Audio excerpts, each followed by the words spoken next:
and welcome to our second episode of Chamber Chat, brought to you by the Greater Chamber of Harlingen. I'm Javier De Leon, and I'm proud and honored to serve as the President and CEO of the Greater Chamber of Harlingen. In this podcast, we aim to bring you the latest news, insights, and success stories from our business community here in Harlingen and the surrounding area.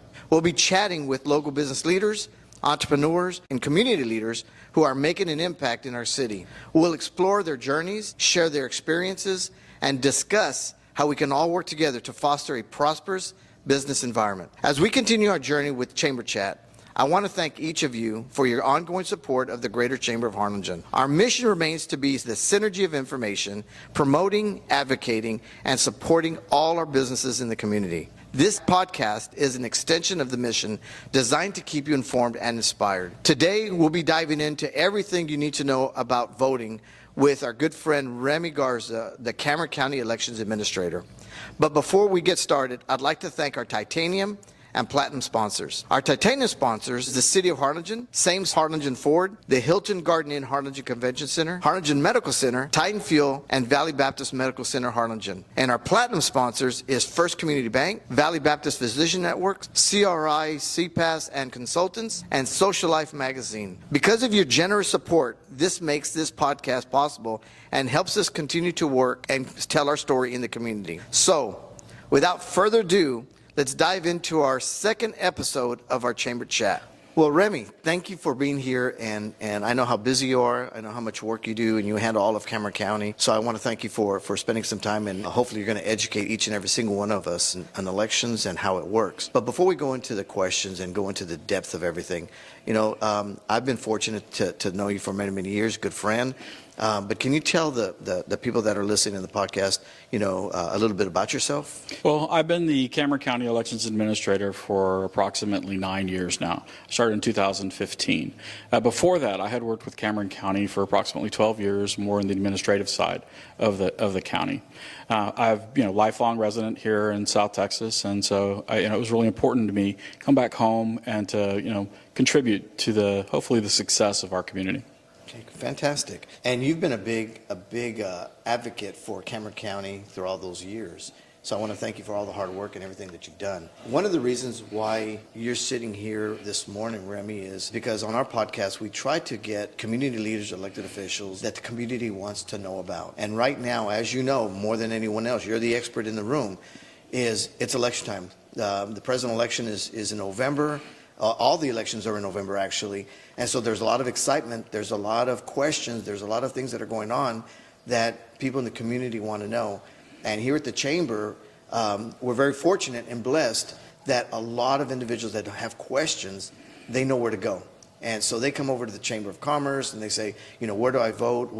And they ask me all these questions. And even though we don't have the answer, we know who does. And so I want to thank you for coming in, because I did write a list of questions that came from members and community people that didn't know what to do, where to go, or I had a lot of questions. So these questions that I'm going to be asking you are really questions that our members and the community asked. So I'm excited that we have somebody that can answer those, because I did as best as I could, but I'm not Remi Garza. So with that, let me start with the first question. And their question was, what do you have to do to get registered in Texas? Well, in Texas, it's actually pretty easy to get registered. There's an application process, and those applications can be found on our website at CameronVotes.com or on the state website at the Secretary of State's office. There's essentially 10 questions that they're asking you to get information. One, are you a citizen? What's your residence address, to make sure that it's within the community that you're registering in? And then there's some additional information, such as identifying information like your Social Security, last 4 digits of Social Security, or your Texas driver's license, just identifying information. And once that application is submitted, we input it into our system. We upload it to the state. The state then reviews the information. It takes about 30 days in order for us to process an application. So it's important that you keep an eye on the deadlines to when you have to submit your registration. This year, for the November 2024 election, October 7th is the deadline. So we need to have that. And it's not just new registrations. Also, if you've had a name change, or you've moved within the community, or you've moved in Texas, you want to submit your application so that we can update your information. So when you go to the polls, you don't have any trouble finding your registration. So there's time. Yes. But it's limited now. Right, we're coming down to the final days, and the sooner you can get it in, the better. Especially if you're new to a community, if you're starting a business or you're moving into a new community, you want to get that registration in as soon as you can. Just so in case there's any questions or any problems with the registration, we can resolve them before we actually get to an election day where you might impact your vote. And another question that they ask is, they tend to seem that when they go over there to register and vote, every time they go, it's maybe a different kind of request that they're asking. What is it that they need when they go to vote on election night or early voting? Yeah, actually, on election day, or when you go vote early voting, you do need to bring some identification. There are 7 photo IDs that if you've been issued one, you have to present. For example, your driver's license, or if you have a Veterans Affairs card. They're acceptable so that we can identify you. And essentially, we're looking at the name and the face to make sure the person who's presenting themselves to vote is actually that person. But if you're unable to obtain one of those, there are additional methods you can identify yourself at the polling place. Some of us who have been around a while remember when you could bring a utility bill or you could bring your voter certificate, and that would be a way that the person checking you in would know that you're the person on the list, because you're not likely to have somebody's bank statement or a paycheck. So when you go vote, the best thing to remember is to make sure you have something that identifies yourself. And if you've been issued one of those 7 photo IDs, you need to bring them. And essentially, like I said, it's a driver's license. It's things that you should have readily available. So you have to have a picture. Exactly. If you have one of the 7 that are issued through the state or through the federal government. If you're unable to obtain one of those, the alternate forms of identification, you have to file an affidavit declaring that you were unable to obtain one of those 7 photo IDs, but then you can present something that doesn't necessarily have a photo on it. But it's just easier to get something that has a picture of you. Yeah, if you have the ID, you've been issued it, you should bring it with you to prevent any problems. Good to know, because a lot of individuals, they're not that they don't have it, but sometimes they don't know about it. Right. And so this way, just be careful when you go to vote. Have a photo ID. It makes it a lot easier for you to vote. Yeah, things have changed over the years. I think in communities where everybody kind of knew everybody, and when you were voting on a precinct level, the people that had worked there for years kind of knew the families that lived in that area.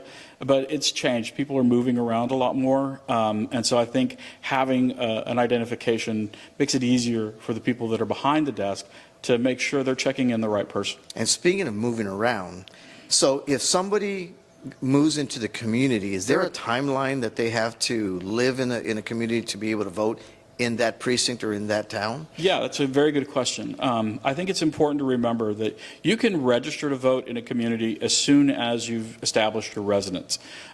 There is not a timeline from the perspective of how long you have to live in a community before you can register to vote, but it's important that for 30 days before the election that you have registered to vote. So if you've just moved into Cameron County or in the Harlingen area, you can actually submit your application as soon as that happens. If you've moved around in the community, if you're moving from one town to another, you can update your registration at any time, just to make sure that if it's not in place for this particular election that's coming in, say you missed the deadline, your registration is still going to be active in Cameron County, but you might still be voting based on the jurisdictions your old address was listed in. So I think it's just important to remember that as soon as you can, you want to get that registration card in, just so that we can get your record straight, so that when you present yourself to vote, you'll be ready to vote. Makes sense. Now, one of the biggest questions that have come to the chamber, and in fact I'm even interested in, is apparently there's been some changes in Cameron County in the voting process, or I may not even be saying it correctly, but what changes that are going on that people are talking about? Well, we're real excited. This is going to be the first election in Cameron County where Election Day is going to be conducted just like early voting. During early voting, you can go to any of the 23 locations that are open throughout Cameron County, and you'll find your ballot there. Before, in Cameron County, you had to go to your specific precinct, meaning that if you were registered within a certain community, you had to present yourself at that polling location. That's changed. Cameron County's application to become a countywide voting system was just approved by the Secretary of State's office. So this November, for the first time, on Election Day, you will be able to go to any of the 68 polling locations that are open in Cameron County, and you'll find your ballot. It took us a lot to get to this point. We were slowly buying equipment throughout the years to get us ready for this, and this is going to be the first election that we're going to be able to offer that to the voters. I think that's going to be a game changer, Remi.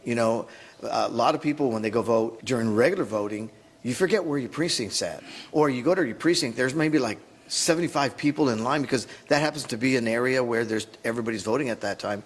Now, correct me if I'm wrong, you can go anywhere you want to vote within the city, to go and vote anywhere, just like early voting. Is that correct? That's absolutely correct. Wow. One of the things that we recognized was that in between elections or different types of elections, they use different polling places. And so the voters would get confused because on a bigger election, there were a lot more polling locations open. And so people would go to that place on a smaller election, but the polling location may not have been open. Now, if they go to the wrong location, or if they're just looking for the nearest one, they'll just be able to go straight there. So when you're on your way to work, when you're on your way home from work, if you're just running your errands throughout the day, if you see any of the flags or you see any of the polling location signs, you'll be able to pull in there, find your ballot, and be able to cast your ballot and get on your way. Wow, what a game changer. It is. Holy cow. I know I'm going to take advantage of that because, there's one right across the street right here. And finally, where can they go? And I appreciate they coming to the chamber, but a lot of times you want to go to the source. So if they want to go directly to the source, how do they contact and who do they contact on any of these type of questions?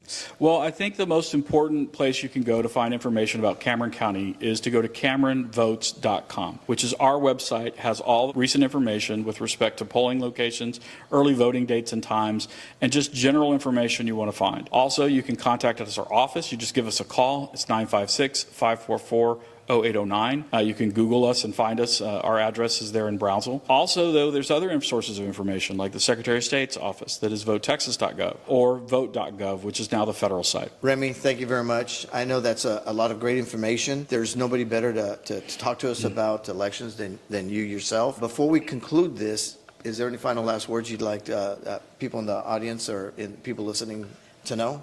Well, first, I want to thank you all very much for giving me the opportunity to talk to you today, because it's extremely important to get the right information out there. And the Chamber would be one of those sources of information that I would call a trusted source. This election, with social media being what it is, we want people to be cautious of how they're receiving information and to consider the source. But if you have questions or anything, to contact the people who you can rely on to give you good information. Well, Remi, thank you very much for sharing your time. I know how valuable it is. I know how busy it is, especially right now. But again, we do truly appreciate you coming over and sharing your information with us. Thank you all for joining us on our second episode of Chamber Chat. We want to also thank Remi Garza for sharing ways on how to vote for this upcoming election. It's going to be a very important year. Election is coming up, and we have the president election as well as all of our local elections that are happening. But remember, you can always count on us for more information on how the Greater Chamber of Harlingen can support your business and your journey. Also, I want to give a special thanks to our titanium and platinum sponsors that we mentioned earlier on this podcast. Again, without them, a lot of this wouldn't be possible. So stay tuned for more episodes where we continue to explore the stories and strategies shaping your local businesses and community. To stay updated, subscribe to the Greater Chamber of Harlingen's YouTube channel and follow us on social media. Find us on Facebook, Instagram, TikTok, or LinkedIn. And remember, great things are always happening at the Chamber. So chat with y'all later.